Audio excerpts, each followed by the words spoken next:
ওয়ালাইকুম। আমি সুবর্ণা মজুমদার। আমি লতে অনার্স মাস্টার্স কমপ্লিট করে আমার senior Bangladesh deputy attorney general Kamrul Islam স্যারের সাথে 2 বছর হাইকোর্টে প্র্যাকটিস করছি। আমি শেখার চেষ্টা করছি। এখনও অবধি কতটুকু পেরেছি জানি না। তবে অভিনয় শিল্পী সঙ্গে আমার যে ভাই বন্ধু কলিগরা তাদের ভালোবাসায় আমি এই সাহসটা করে ফেলেছি।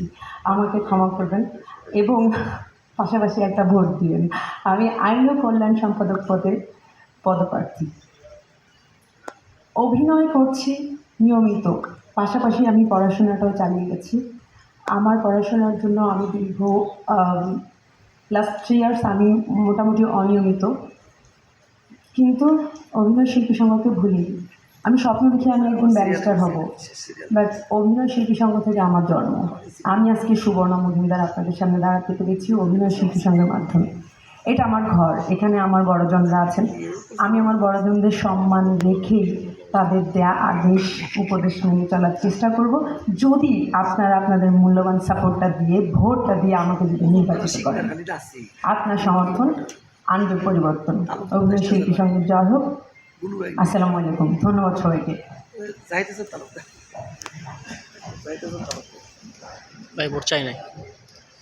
এবারে অনুষ্ঠান সম্পাদক এই পদ একটি দাঁড়িয়েছেন 3 জন।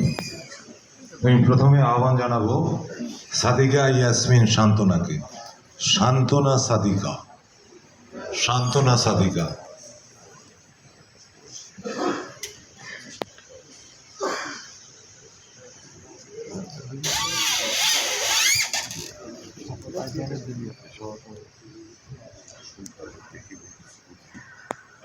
ধন্যবাদ সবাইকে।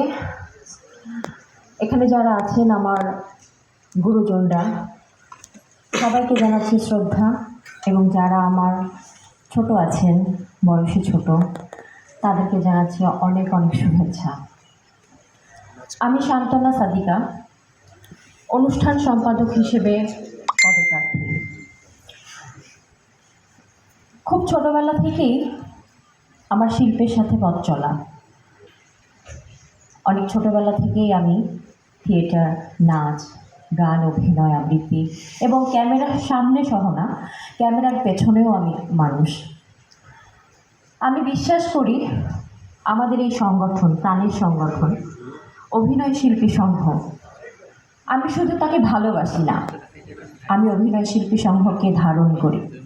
আমার মনে হয় যারা শিল্পী তারা প্রত্যেকেই এইটিই করে, মনে প্রাণে শিল্পী সংঘকে ধারণ করে। আমিও তাই, এই ব্যতিক্রম নয়। তবে আমি আরও একটি কথা বলতে চাই। অনেকে ভাবছেন এটি জাতীয় সংসদ নির্বাচনের মতো। আমি আবারও বলতে চাই আপনাদেরকে, না, এটি শিল্পীদের একটি